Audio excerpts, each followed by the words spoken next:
For choice, the factor that most people are concerned or are aware of is delegated authority. And in business, if you talk about empowering people, that's often the first thing they think about, giving people the formal authority to make a decision.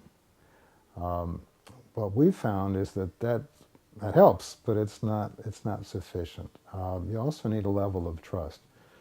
Very often, people who delegate authority, especially if they're new to it, hover in the background, getting ready to take it back away from you if you don't make decisions that they would have made, and so on. And so it's kind of a yo-yo effect sometimes. I give it to you, and then no, take it back, give it to you, and then it becomes clear that you really don't have that authority, right?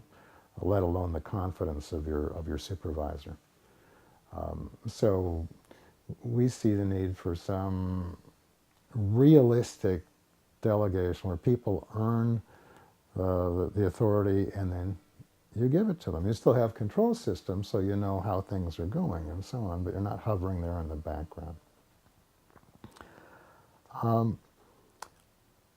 A part of this, too, of really a feeling of choice, and we find this a lot in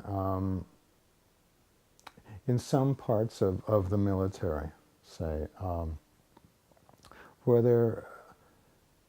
there is punishment for making honest mistakes sometimes.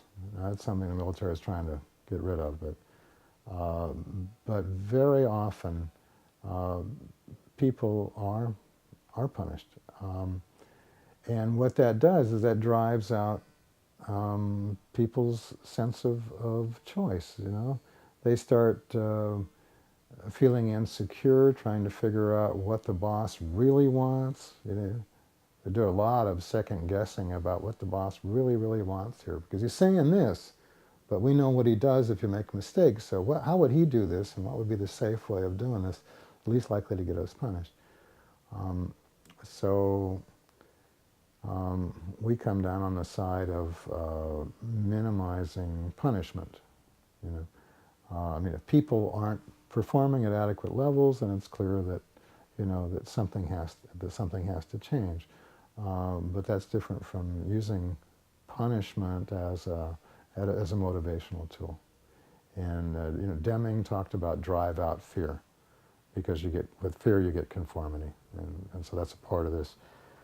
Now we thought those three things: authority, trust, security, will allow people to make decisions, but to allow for them to make informed decisions, they need other things. They need information about the task at hand, and they need a clear purpose again. So the clear purpose contributes to to meaningfulness, but it's also kind of pretty necessary to be able to make choices. Because if you're making choices and you don't have a purpose, then you're talking whim, or flipping a coin, basically.